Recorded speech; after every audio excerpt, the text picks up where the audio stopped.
मेरा नाम श्रेया मल्होत्रा है। मैं 18 साल की थी जब मेरे पापा ने मुझे सीधा देखते हुए कहा, तुम अब इस घर के लायक नहीं हो। वो नवंबर की रात थी। दिल्ली की सर्दी शुरू हो चुकी थी। 7 डिग्री टेम्परेचर।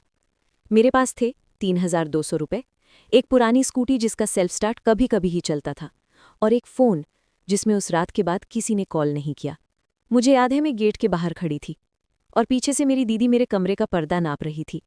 हाँ, मैं पैकिंग कर रही थी और वो मेरे कमरे को अपना बना रही थी। उस वक्त मुझे समझ नहीं आया था। 10 साल बाद समझ आया वो मुस्कान क्या थी।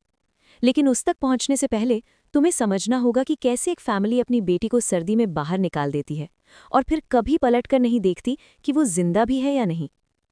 मेरे पापा Rajiv Malhotra, retired army officer. घर उनका कैंप था। रात 10 बजे लाइट्स ऑफ, संडे को भी 6 बजे उठना, हर काम का चार्ट फ्रिज पर चिपका हुआ। पापा के सामने जवाब मत देना। उनके लिए डिसएग्रीमेंट बदतमीजी, उनके लिए सवाल पूछना कैरेक्टर प्रॉब्लम। मेरी मम्मी नीलम मल्होत्रा बहुत प्यारी थी, पर हिम्मत नहीं थी। उनकी आंखों में प्यार था लेकिन आवाज में डर। और फिर थी मेरी बड़ी बहन रितिका, पापा की फेवरेट।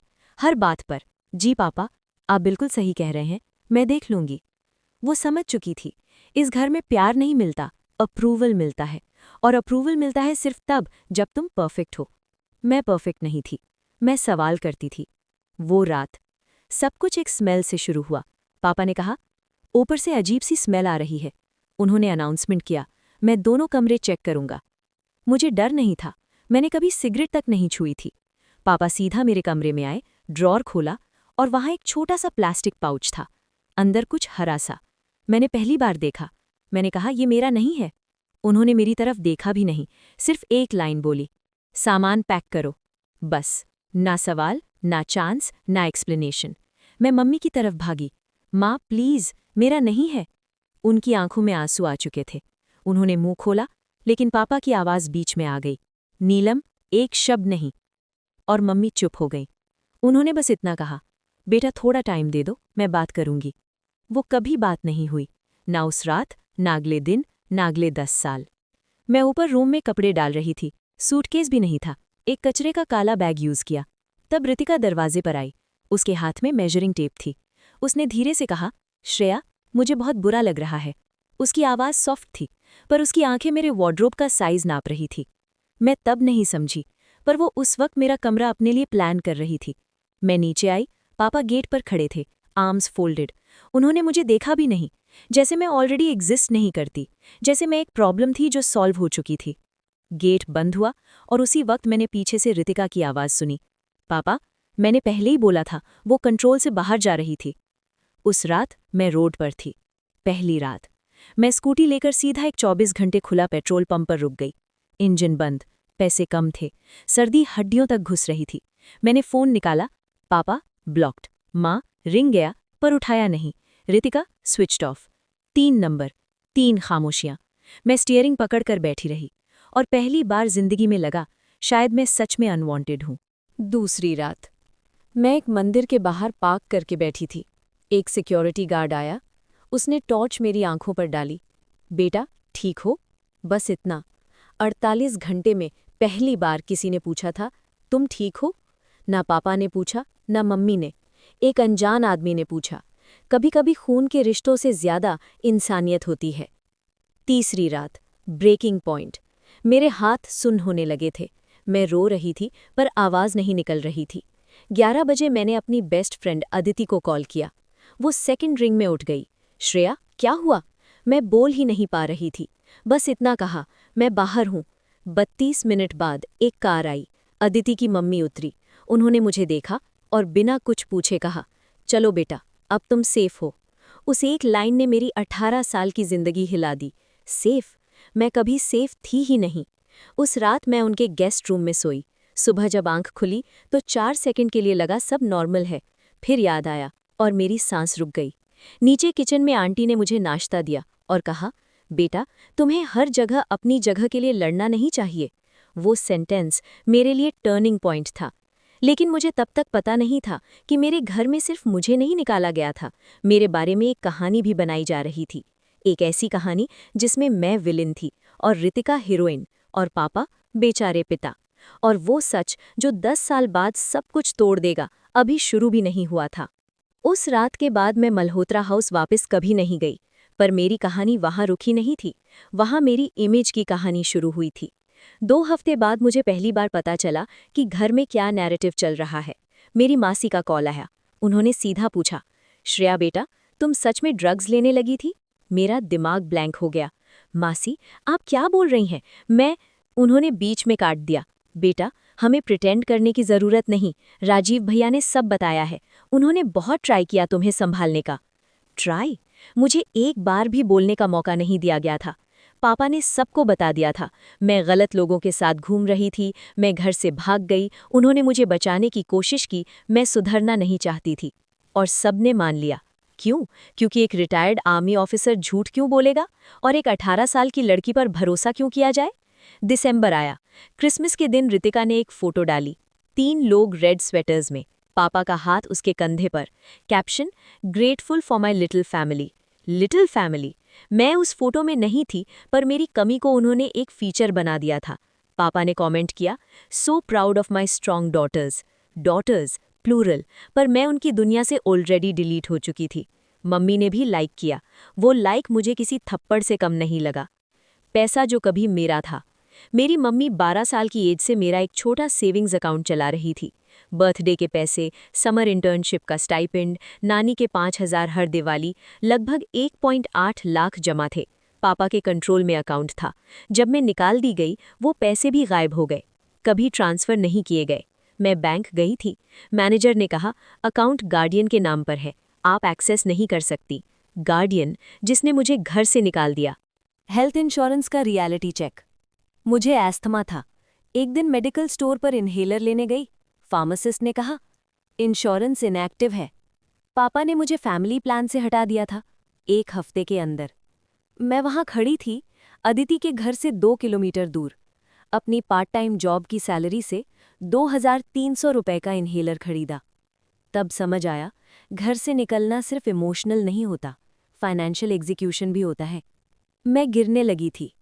6 महीने बाद मैं दिन में एक कोचिंग में पढ़ रही थी, शाम को एक मेडिकल स्टोर में काम, रात को कभी-कभी कैफे में शिफ्ट। एक दिन मैं स्कूटी पर बैठी थी, हॉलिस आंटी के घर के बाहर।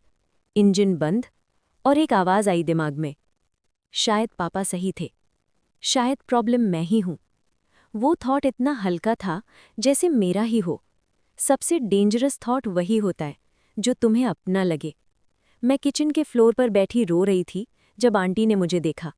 उन्होंने मुझे हग नहीं किया, उन्होंने बस कहा, अगर तुम उनकी बात मान लोगी तो वो जीत जाएंगे। वो लाइन सीधा दिल में लगी। जीत। मैं किसी रेस में नहीं थी, पर शायद थी। उन्होंने मुझे टारगेट दिया, 12th कंप्लीट करो, एंट्रेंस एग्जाम दो, नर्सिंग ट्राई करो। चैरिटी नहीं मिलेगी, स्ट्रक्चर मिलेगा। ये डिफरेंस इंपॉर्टेंट था। मुझे बेचारी नहीं बनाया गया, मुझे रिस्पॉन्सिबल बनाया गया। सबसे मुश्किल लेटर। मैंने एक लेटर लिखा पापा को, 2 पेजेस। पापा, ड्रग्स मेरा नहीं था, मैं आपसे प्यार करती हूँ, बस एक चांस दे दीजिए। स्पीड पोस्ट से भेजा। 4 दिन बाद वापस आ गया। सील भी नहीं तोड़ी गई थी। फ्रंट पर पापा की हैंडराइटिंग, रिटर्न टू सेंडर। उन्होंने पढ़ने की भी जरूरत नहीं समझी। मैंने वो एनवेलप एक शू बॉक्स में रख दिया। उस वक्त मुझे नहीं पता था कि 10 साल बाद वही एनवेलप एक सबूत बनेगा। रितिका का गेम। एक म्यूचुअल फ्रेंड ने मुझे बताया, रितिका पार्टीज में कैजुअली बोलती थी, ऑनेस्टली घर अब पीसफुल है, पापा बहुत टेंशन में रहते थे उसकी वजह से। वो मुझे विलन बना चुकी थी और पापा को विक्टिम, और सब लोग कंफर्टेबल थे, क्योंकि अगर मैं गलत थी तो किसी को गिल्टी फील नहीं करना था। पर मैं रुकी नहीं। मैंने एंट्रेंस दिया, नर्सिंग कॉलेज का फॉर्म भरा, पर्सनल ऐसे में सिर्फ एक लाइन लिखी, मैं उन लोगों का ख्याल रखना चाहती हूँ जिनके पास कोई नहीं होता। मैं सेलेक्ट हो गई। जब एडमिशन लेटर आया, अदिति की मम्मी ने फ्रिज पर मैग्नेट से चिपका दिया। कोई मल्होत्रा वहां नहीं था, पर मुझे पहली बार लगा मैं अपनी कहानी खुद लिख सकती हूँ। लेकिन मुझे अभी भी एक चीज़ नहीं पता थी, मम्मी मुझे पूरी तरह भूली नहीं थी। वो मुझे देख रही थी, पर अपने नाम से नहीं। और रितिका को वो भी मंजूर नहीं था। और जो सच मुझे 10 साल बाद पता चलेगा, वो सिर्फ पापा को नहीं, रितिका को भी तोड़ देगा। नर्सिंग कॉलेज का पहला साल सबसे मुश्किल था। दिन भर क्लासेस, शाम को मेडिकल स्टोर की शिफ्ट, रात को नोट्स। पर फिजिकल थकान से ज्यादा मुझे एक चीज तोड़ रही थी, साइलेंस। मल्होत्रा फैमिली की तरफ से कंप्लीट साइलेंस। न बर्थडे मैसेज, न फेस्टिवल विश, न एक मिस्ड कॉल, जैसे मैं कभी थी ही नहीं। ग्रेजुएशन डे और एक खाली कुर्सी। 4 साल बाद कॉन्वोकेशन का दिन। ऑडिटोरियम पेरेंट्स से भरा हुआ, flowers, banners, we are proud of you बेटा के प्लैकार्ड्स। मेरे लिए कौन आया? अदिति, अदिति की मम्मी, मेडिकल स्टोर का एक कलीग। बस जब मेरा नाम अनाउंस हुआ, मैं स्टेज पर चली, स्माइल की, फोटो खिंचवाई। पर अगर आप जूम करते तो मेरी आंखों में एक हल्का सा सवाल दिखता, क्या मैं कभी इनफ थी? उस रात मैंने सिर्फ 2 वर्ड्स पोस्ट किए, RN, फाइनली। किसी मल्होत्रा ने रिएक्ट नहीं किया, पर किसी ने देखा था। Fake account. 1 साल बाद मुझे एक अजीब बात पता चली। मेगन, मेरी स्कूल फ्रेंड, ने कॉल किया। श्रेया, तुम्हारी मॉम तुम्हें फॉलो करती हैं। मेरी मॉम? कैसे? मैं तो उन्हें ब्लॉक कर चुकी हूं। अपने नाम से नहीं, फेक आईडी से। एक जेनेरिक नाम, सनसेट वाली प्रोफाइल पिक्चर। कोई पोस्ट्स नहीं, कोई फ्रेंड्स नहीं, सिर्फ एक पर्पस, मुझे देखना। मेरी फोटोज, मेरी अपडेट्स। माँ मुझे देख तो रही थी, पर चुपचाप। मुझे अजीब लगा, दर्द भी हुआ, पर सच कहूं तो थोड़ा सा सुकून भी। कम से कम उन्होंने मुझे पूरी तरह डिलीट नहीं किया था। Unsent messages. मेगन ने मुझे और बताया, माँ फेस्टिवल्स पर मैसेज टाइप करती थी, हैप्पी बर्थडे बेटा, प्राउड ऑफ यू, माफ कर दो। पर वो कभी सेंड नहीं करती थी, ड्राफ्ट लिखकर डिलीट कर देती थी, हर बार। क्यों? क्योंकि पापा को पता चल जाता। उनके घर में एक रूल था, घर की बात घर में, और मैं अब घर का हिस्सा नहीं थी। पर कहानी यहीं खत्म नहीं होती। रितिका को फेक अकाउंट का पता चल गया, पर उसने पापा को नहीं बताया। वो डायरेक्टली अटैक नहीं करती थी, वो लेवरेज यूज करती थी। एक दिन उसने माँ से कहा, मॉम, मैं सब जानती हूँ, don't make me tell dad. बस थ्रेट काफी था। माँ चुप, रितिका कंट्रोल में। वो सिर्फ पापा की फेवरेट नहीं थी, वो घर की साइलेंट मैनेजर थी, नरेटिव कंट्रोल करने वाली। मेरे अंदर क्या चल रहा था? मैं इमरजेंसी वार्ड में जॉब कर रही थी तब तक। 12-12 घंटे की shift, accidents, heart attacks, bleeding patients. मैं हर पेशेंट को ट्रीट करते वक्त एक चीज़ फील करती थी, ये लोग अकेला महसूस कर रहे हैं, जैसे मैं करती थी। और मुझे तब समझ आया, मेरा प्रोफेशन रिवेंज नहीं था, हीलिंग था। मैं अपने पापा को प्रूव करने के लिए नर्स नहीं बनी थी, मैं उस 18 साल की लड़की को बचाने के लिए बनी थी, जो सर्दी में स्कूटी पर बैठी थी। डॉक्टर अर्जुन मेहरा। हॉस्पिटल में एक सीनियर डॉक्टर थे, डॉक्टर अर्जुन मेहरा। काम, कंपोज्ड, हर नर्स का नाम याद रखते थे। एक दिन उन्होंने मुझे साइड में बुलाया। श्रेया, तुम सिर्फ पेशेंट्स ट्रीट नहीं करती, तुम उन्हें देखती हो। फर्दर स्टडीज़ के बारे में सोचा है? मैंने हंसा। सर, मैं बस यहाँ तक पहुँच गई, वो ही काफ़ी है। उन्होंने सीरियस टोन में कहा, ये बस शुरुआत है। उन्होंने मुझे नर्स प्रैक्टिशनर प्रोग्राम के लिए रेकमेंड किया। उस दिन मुझे फर्स्ट टाइम लगा, शायद मैं सिर्फ सर्वाइवर नहीं हूँ, मैं केपेबल भी हूँ। एक आइडिया जो धीरे धीरे ग्रो हुआ। एनपी करते वक्त एक थॉट मेरे दिमाग में बार बार आता था, फ्री क्लिनिक, उन लोगों के लिए जिनके पास कोई नहीं, पर्टिकुलरली एक्स आर्मी वेटरन्स। क्योंकि आयरनी देखो, मुझे घर से निकालने वाले पापा भी एक्स आर्मी थे। पर मैं उन जैसों को रिजेक्ट नहीं करना चाहती थी, मैं साइकिल ब्रेक करना चाहती थी। और फिर 12 साल बाद एक दिन फेसबुक पर एक नोटिफिकेशन आया, मैसेज रिक्वेस्ट। नाम देखकर मेरा हाथ फ्रीज हो गया, राजीव मल्होत्रा। 12 साल की खामोशी के बाद उन्होंने लिखा, Shreya, enough time has passed, let's talk, I want my family back. Family, 12 साल तक जिस वर्ड का यूज़ नहीं हुआ, आज अचानक याद आ गया। मैं इमरजेंसी शिफ्ट से घर आई थी, शूज़ उतारे बिना सोफा पर बैठ गई, स्क्रीन को देख रही थी। दिल फास्ट नहीं धड़क रहा था, मैं रो नहीं रही थी, मैं गुस्सा भी नहीं थी। सबसे अजीब चीज़ थी, मैं काम थी। क्योंकि जो 18 साल की लड़की थी वो रिएक्शन करती, पर 30 साल की श्रेया रिस्पॉन्ड करती है। मैसेज का टाइमिंग। मैंने क्यूरियोसिटी में पापा का प्रोफाइल ओपन किया। कवर फोटो उनका रिटायरमेंट फंक्शन, प्रोफाइल पे grey hair, serious face. Bio में लिखा था, proud father, nation first, family always. Family always. Irony कभी कभी इतनी लाउड होती है कि चिल्लाने की ज़रूरत नहीं पड़ती। फिर मुझे एक और चीज़ दिखी, रितिका की engagement photo. Big venue, designer lehenga, पापा का हाथ उसके सर पर। Caption, couldn't have done this without my dad. तब मुझे समझ आया, ये इमोशनल नहीं था, ये टाइमिंग बेस्ड था। शादी आ रही थी, फैमिली इमेज कंप्लीट चाहिए थी, स्केपगोट को वापस प्रेम में लाना था ताकि फोटो बैलेंस्ड लगे। मैंने रिप्लाई तुरंत नहीं की। मैंने 48 घंटे लिए। क्यों? क्योंकि रिवेंज इम्पल्सिव नहीं होना चाहिए, वो स्ट्रक्चर्ड होना चाहिए। मैं अपने बेडरूम में गई, बेड के नीचे एक ओल्ड स्टोरेज बॉक्स निकाला। उसमें एक शू बॉक्स था। उस शू बॉक्स में वो एनवेलोप, सील इंटैक्ट। फ्रंट पे लिखा था रिटर्न टू सेंडर, पापा की हैंडराइटिंग, 12 साल पुराना। मैंने उस एनवेलोप को हाथ में लिया और मुझे एक और चीज़ याद आई, एक डॉक्यूमेंट जो मुझे 2 साल पहले मिला था। रैंडम नहीं, एक्सीडेंटल नहीं, फेट नहीं, ट्रूथ। सच का पहला टुकड़ा। 2 साल पहले माँ हॉस्पिटल आई थी। पापा को माइल्ड हार्ट इशू हुआ था। मैं ड्यूटी पर थी। उन्होंने मुझे देखा। 12 साल बाद पहली बार फेस टू फेस। उनकी आंखों में शौक था, शर्म भी। पर पापा मेरे पेशेंट थे, मैं प्रोफेशनल थी। माँ कॉरिडोर में खड़ी थी। उन्होंने मुझे देखा। उनकी आंखों में वो सारे अनसेंट मैसेजेस थे। डिस्चार्ज के वक्त माँ ने मुझे एक फोल्डेड पेपर दिया, चुपचाप। इसे घर जाकर देखना, बस इतना। मैंने घर आकर खोला। वो एक ओल्ड ईमेल प्रिंट आउट था। डेट उस रात के 3 दिन बाद का।